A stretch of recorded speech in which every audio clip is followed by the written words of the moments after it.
Is your small business growing? That's the question we address right here on the Grow Your Biz Show. It's where we interview strategic entrepreneurs who inform and inspire you on your solopreneur or small company journey.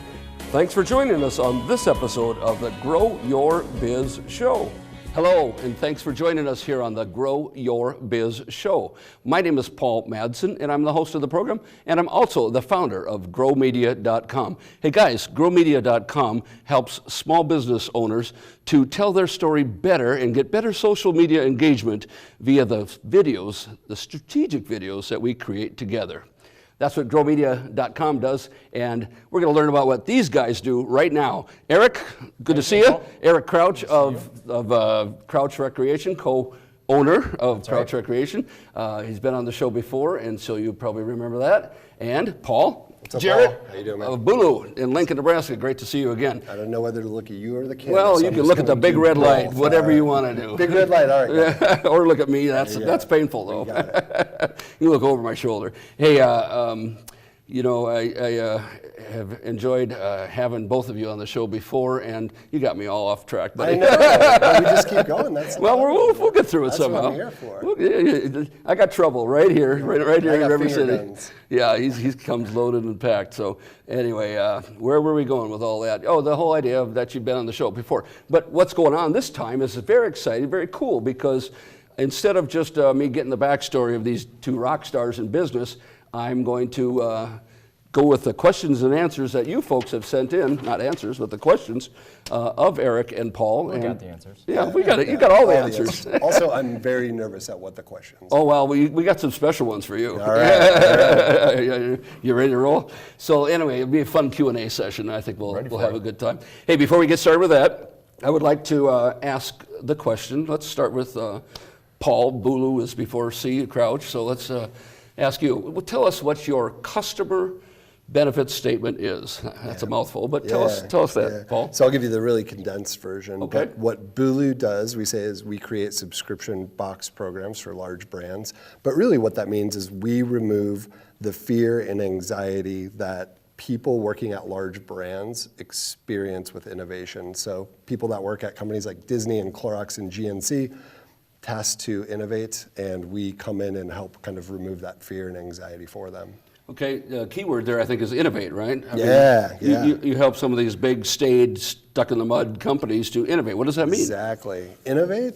Well, I mean for them, and how you help them to do that. Yeah, I think for everybody it kind of means something different, but at the end of the day, once we realized probably about 2 or 3 years ago that, we're kind of, owning the risk part for them, we're removing a lot of risk, that's really what it ends up meaning. Because with innovation, there's inherent risk, and to be a company that can come in and reduce that risk for somebody working at a big company like that, you can make a lot of money doing that. Sure. Well, and in case someone doesn't really know what a subscription service is, subscription box, why don't you give us a real quick skitty on that? Yeah, so subscription boxes are, a Dollar Shave Club, Birchbox, but for a fee a month, you get something delivered, makeup monthly, or maybe clothes every quarter. But what we do is we come in and we build those programs, and then we'll put the Disney name on it or whatever it is. We have a Enchanted Princess collection, so people that sign up every month, they get a new princess box. Eric, you can get a princess every month. Yeah. Pretty excited. What's your size? Well, that's pretty cool. Well, you started with the whole idea of doing this for yourself, and now you're teaching others. That's pretty cool, isn't it, Eric? Yeah. Started at Complete Nutrition.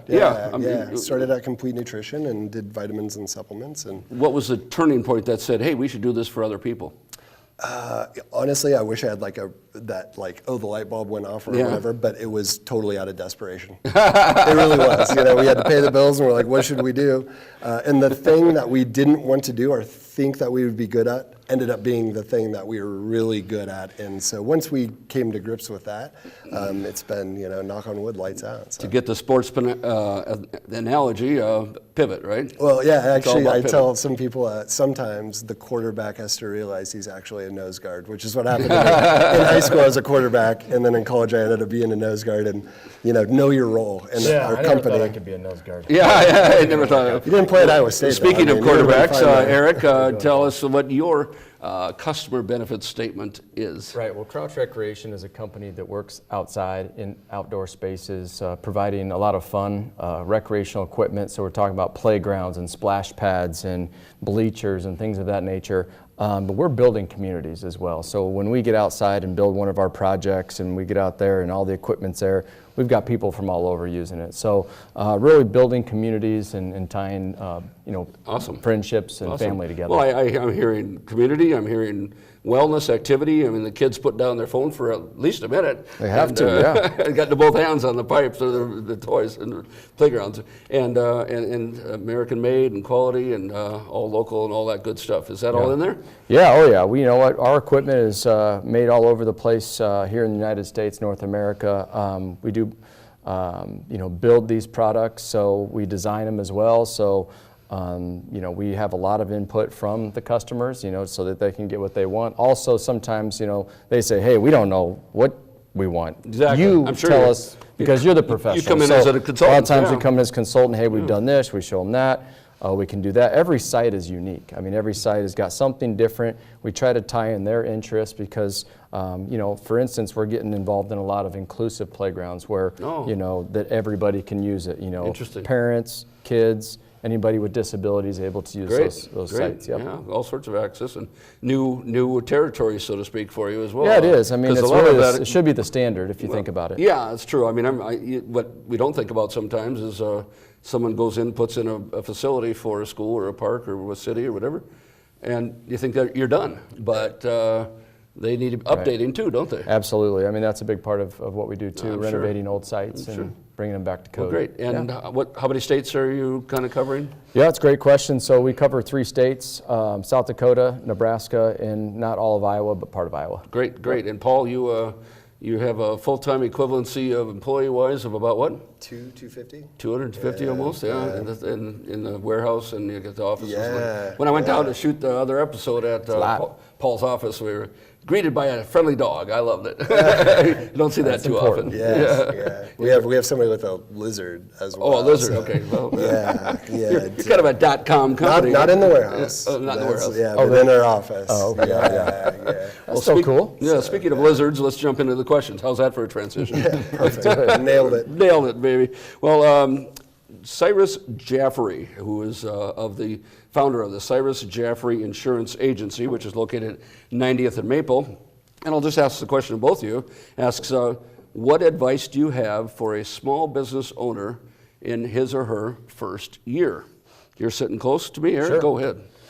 Well, I think the first year for me was just understanding our products and our customers. One of the important things is to know what your customers' needs are. That way you're able to, be a better service, because most business are service related. I mean, everybody's got a product, everybody's, got a certain price point that they're willing to hit, and But really, I think people want to know, are you going to be able to give them the service that they want, not just only before the sale, but after the sale is done as well. So I encourage all those new business owners to, really focus on not so much volume right away in their first year. That's going to come, but I think it's more of get a consistent way of treating your customers so that they're willing to come back. Yeah. We want these guys back. That's important. Paul, would you agree with that?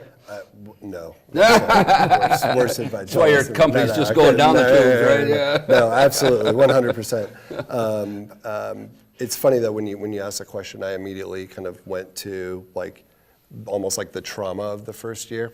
You've been at it for 16 years. Yeah. So we're in year 8, so I'm halfway of what you got. And so it still feels fresh, but I would say somebody gave me this poem, another entrepreneur, and it was called Welcome to the Exclusive Club of Terror. And it was basically about saying get used to it, you're all alone, you're on an island, it's terrible, it's awful, be comfortable with fear. And I think for me, as I look back, I wish I could go talk to myself and say hey, you're probably mostly afraid of the fear of embarrassment. And focus and understand that, and don't worry what your friends, family, other people think. Do what Eric was talking about, put together a plan, do the blocking and tackling, do the basics, right? And it took me probably 3 years to realize that was holding me back a lot. 3 years, yeah. Yeah, and I still catch myself a lot. Like, Well, I mean, we did well. We did incredibly well, but like, you know, when you're all online e-commerce, like you can just crank up some of the Google AdWords, you know, double, triple, and there's nothing holding you back from that. It's easy to do, and so that's the first thing that I thought of. Interesting. You made me think of a prominent speaker named Gary Vaynerchuk. He's got some books out there, talks in social media. That guy yells on my Facebook all the time. Yeah, and he usually swears get him a out of lot. the Yeah, way. exactly. That one I'm a probably get rid of. Vaynerchuk advisor, actually. Yeah, well, he says once you get rid of the fear about what people think about you, you're liberated. Yeah, and that's what you're saying. And that's what you're saying, both of you. Yep. And so I have another way that I say it, but I can't. You can't say it on I ran out family of television. things to give. I have an idea. There you go. Well, great. Thank you for that. Beth Settles, a senior interior designer extraordinaire, I might add, at Interiors Joan and Associates. They're over on 132nd Street. We did a show over there with their beautiful studio. She asks, what are the most important traits you seek when hiring new employees for a business? Paul, we'll start with you this time. Yeah, so whenever I think I have that nailed down, it always kind of switches on me. So we have kind of a rule in our, I guess an exercise that I go through is, you know, I really work on understanding like who I am and what I'm good at, and more importantly, what I'm bad at. And I think that before you even start to think about who you hire, the traits, you really need to understand like who you are, like on a deep level. Like self-awareness is like so important. And then I would say, you know, if I could go back again and tell myself, I'd say the people in the beginning, actually before you even start, and then when you start, and then when you scale, they're going to be all different sorts of folks. Yeah. And you know, don't get too. You know what's the saying?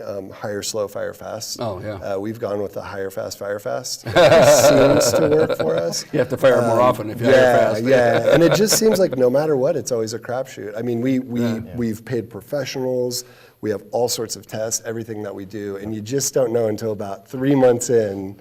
But I would say, you know, just in the interview process, being brutally honest with yourself and with other people. If you find yourself, if I find myself or people in our company do of saying like, well, they'll get there, or if they just do this, like that, they're not there. Like you got to put them in the game, and they elevate everybody. You don't marry someone hoping what they're going to become. Yeah, my wife learned that the hard way. Yeah. Eric, have you had situations like that? Oh yeah, we've, you know, you have to hire people in every company, pretty much, and I think it's a trick. I mean, it's there's nothing set in stone that's going to give you that perfect employee, but they've just got, you know, some standard qualities that we look for. Are they hardworking? Are they able to adapt and you know, do the things that you're, you know, asking them to do for your company?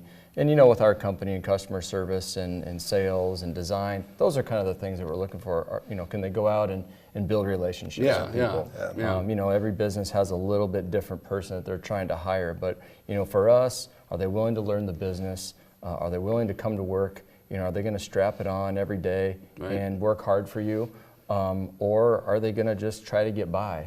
And you know, I'm really wanting people that are going to come to work every single day, that they're willing to learn, because I mean, this business is it's you know, it's different. It's you know, in a lot of ways. So you just got to be patient, but you got to, you know, work hard and come to work and you know, and show up. Yeah, you just got to show up. Work hard. I mean, sometimes you know, it's easier said than done, but you know, with that one thing in mind, you know, if you're just going to show up with a great attitude and like, hey, today I'm learning something. Good point. You know, like if it's just one thing, hey, look, I'm going to go to work every day. I'm going to learn one thing. You know, then you know, hopefully, then down the road, a couple of years, they've learned, you know, quite a bit. There you go. Well, that sounds. That does remind me of something that I've like reluctantly come to realize and I've pushed away, but the reality is that, you know, people that are really positive and just have a positive attitude, like that is so huge and so valuable. And I often tell people, I'm like, man, you know, running the company and the hard times, like it's like that thing where I'm like, I beat myself up enough, and a lot of people do. And so if you start to get those people that are just like always positive, right? Yeah. And well, you know, it's hard there's a enough huge without having a value. bunch of sad Sallies around. Yeah, because But it helps you out too, as as that's a what I'm business owner, saying. because Yeah. you're like, man, we need more of that. Yep. That's exactly what I'm talking about, and you point that out, Well- and you say that's the quality. But there's other employees that need to hear that and see that. Yep. Sure. Well, you guys come from sports, team. It's about the team, right? Yeah, and it's funny thing is, I used to hate those people on our team. They're like, Now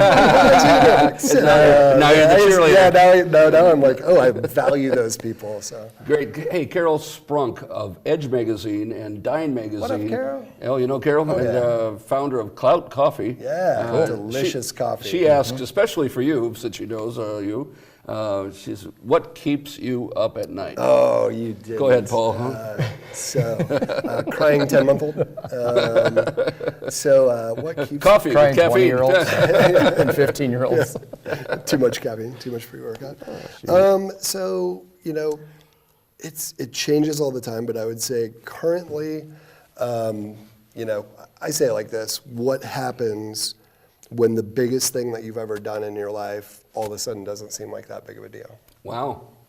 Right? Interesting. So when we started the company, like I couldn't even grasp like what we were about to do, and it was terrifying and it was big. And now, again, knock on wood, I feel like I have a pretty good grip on what we're doing and where the company can go and how much we can make. And I'm like, yeah. What's like, next, baby? It's not, like I got to go big. So like, but we want to do things right, and there's a lot of, we have investors, we have responsibility to everybody. So like I would say, like just having that thought creep in for probably the past 2 years, it's the one that won't go away, right? Yeah. So that's what Okay, keeps me that up. keeps you up at night sometimes. How about you, Eric? I sleep pretty good. I do too. Yeah, I sleep pretty good. Not many hours, but pretty good during the ones I have. We hit it pretty hard, but it's there's a lot of things that you can worry about in a business, and a lot of those things seem to be financial. Yeah. And worrying about, hey, are we going to be able to continue the year that we had before, or you're looking to grow your business. Where's the best ways to grow it? There's just always something that you're thinking about as a business owner that kind of keeps the wheels turning. Sure. I say, hey, I do sleep good at night. I really do. But I'm always thinking. Well, yeah. You know what I mean? Yeah. There's always something That's the thing in is your like business. you can be excited and stay up. Right? You just get a wild. Not all of a sudden fears, you're like, but more whoa, as ideas, right? Yeah. So I do a lot of. I write everything down. Yeah, So me too. I just Me too, can't yeah. because I know I'm going to get this great idea, and I'm going to think about it if I don't write it down, Yeah, and I'm yeah. never going to come back to Yes. it. So I write a lot of these things down, and I come Pad back to them. next to the shower. Yeah, it's just Pray that it goes away. yeah, so you come back and read it. But I feel pretty good about that. But Sure. just keep rolling. Well, great. Good answer. Thanks. Shelby Helt, success. Shelby? Do you know Shelby? A success coach and independent sales director at Mary Kay Cosmetics asks, what are you actively working to achieve this year? And when you achieve that goal, what will achieving it give you access to? It's kind of a multi-layered question. What are you working on? And when you succeed with that, how will you know? And what doors will it open for you? Eric, you want to start? Well, I think. Or you want Paul to start? I think really. He's got one really itching to come out. But no, to be honest, we're currently just working on being, better at what we do. We're not in a big position to explode and double and triple and quadruple. We have a territory. Sure. We work in South Dakota, Nebraska, so those are our customers, and we know who they are and where they're located. Perfect. So for us, how do we make more positive contact with them? How do we have a project and make sure that every customer that we have a project with ends up being a referral for us or a reference? And so we want everything to go smoothly. Sure. So, just incorporating some type of a feedback system or a survey of how we can, get feedback from them, knowing that we're doing a great job, I think is Sounds something like you're that doing a we're lot kinda of data working on. and tracking data. Not a ton of it, but just, that information is so valuable. Yeah, sure. And You kind of know where your customers are and who they are, right? But sometimes you don't always know exactly. And sometimes that prospects, I meant, yeah. survey can help out a lot, okay, or just okay. asking after projects and taking some good notes and then incorporating them. It's so easy to have all these ideas and write them all down, but to never actually, action, put something to action. So I'm interested in I just want to be better for our customers. So that's that's kind of the direction I'm headed. It's not huge growth or anything. Perfect. Well, steady and... That will turn into organic growth just by Exactly. doing that. You'll get more referrals and calls. Exactly. Paul, how about you? Yeah, so I'd say we're about in a similar situation where we've had the double, triple years, and it's been chaotic for a while, and we've set the foundation, and working with Disney and Hasbro and all these large companies, they have 200 brands underneath them. Right. I think between all of those, I think we have about 750 independent brands that those companies own. Holy cow. And so we're just really focused on, staying in our lane, getting process down. That's been a big thing, like really simplifying, documenting process, saying no a lot, and it's working. And, but it feels weird because it feels like you're pulling back the reins, right? But you're really not. You're just kind of like harvesting what you've planted. What's cool is you guys both had the same answer. Yeah. I think to talk about roots and process, and so there's a summary: roots and process. Well, consistency is so important too. Like I think if you do something like this and you're just inconsistent with a lot of different ways of talking to your customers, it's like or your my biggest employees, fear as an like, entrepreneur. Man, it can drive things wild. Yeah, it's like literally my biggest fear as an entrepreneur is like being known as the flighty entrepreneur. Oh, Like I don't want to be that person. I do like the plan and the repetitive nature of it. Gotcha. This one might be more for Paul, but Kevin Branham of EAS Enchanted Agro Management. Try that again. EAS Enchanted Agro Management Solutions in Albuquerque, New Mexico, asks Paul, how does a small business with a subscription box idea gain access to large retail companies to pitch its subscription box? He wants to know all your secrets. Pick up the phone. That's lovely. I get it. Everybody's like, how'd you work with Disney? Picked up the phone. I get it. Yeah, isn't that amazing? Yeah, it's. Now you get voicemails the first 20 times, but after that. Oh yeah, and pulling out every trick. And to me, it's funny because I think it came from I had to do classified ads. I sold classified ads when I was younger, and so really it just boils down to like the numbers. So we know for every 1,248 emails in one business quarter, that's going to trickle down into X amount of phone calls, X amount of this, and that's all it really is. And it's a formula. But you got to pick up the phone, and I tell people, just know you're gonna suck at it your first 40 calls. Yeah. You'll just suck only at 40? it. You're better than I am. Yeah. Well, and then you're like, oh, I think I know what they want. And you pick up things, and one of my favorites was, saying and this was, we were just trying to figure out how to get through. This was really early in the year. We'd call and say, hey, can I speak with Judy in HR? And they're like, there's no Judy here. And HR, we have a package for Judy. Is she there? And they're like, oh, you mean Sally? And we're like, right. We'd hang up. And then we call back again and say, can I speak with Sally in HR? Sure. Get to HR, you're like, hey, we need to speak with the head of marketing. You sound a lot like that last guy. Yeah, and then it all kind of works out. That's just called savvy and street smarts and making it happen, picking up the phone. Yeah. Well, that's terrific. Eric, I mean, you find that when you are trying to develop new prospects, what happens in those situations for you? Well, I mean, there's always customers that you can't get to, but there's something, there's some beauty behind the fact of getting that customer that you haven't been able to get for a while, or you've been trying to, or you won a competitive project, and you must have done something right. Yeah. And for me, it's just a matter of not giving up. Like you said, just. Pick up the phone. Well, you just try. Just keep trying, or don't take no for an answer. But and sometimes you say, well, that's but maybe there's a different avenue. Maybe there's a different way. I mean, there's always creative thinking, and so I think just business owners, you have to be. I mean, if you're going to stay alive in the game, you've got to be creative, and that's not even talking about how you grow your business, but just staying there. Still have to be creative on how you get done. Again, with a pivot, innovation, all those kind of things. Hey, this has been a lot of fun. Would you guys stay around for another segment? And we got a lot more questions. Would you stay around for another run? Only if I could ask one question next time. Okay, you can do that. Yeah. To wrap this segment up, then Joe Silva, founder and owner of Ideal Payroll Services, has a question for Eric. We asked one for you. So, Tell us about the transition from football to business. How did that work? How hard was that? How easy was that? What's involved with that? And we only have 2 minutes. Sure. It's actually pretty easy. I didn't really think I was in a transition. I just basically took the reins and ran with it, and I never looked back. I didn't say, okay, well, I'm in a transition. How's this going to work? I took the qualities that you have at that time. I was 24 when I bought this business. I was a young kid, and you keep running with it, and you learn, and you just dive into it, and you put all your time and your heart and your soul into it, and you have some success. And to be honest, that's where it wasn't a matter of transition, but I used a lot of those qualities, as far as sure. In my business day now, it's like, okay, positivity is huge.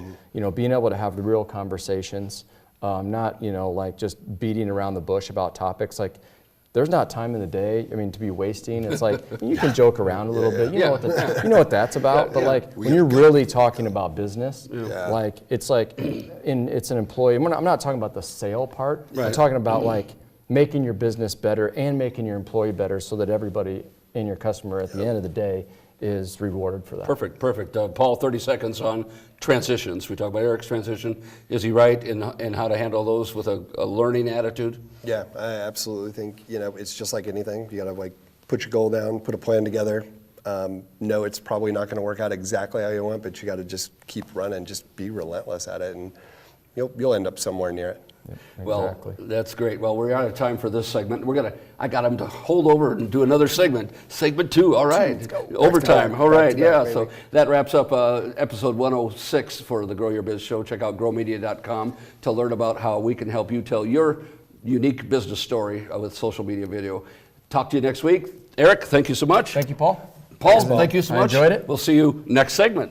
Take care. Talk to you next week. Cheers.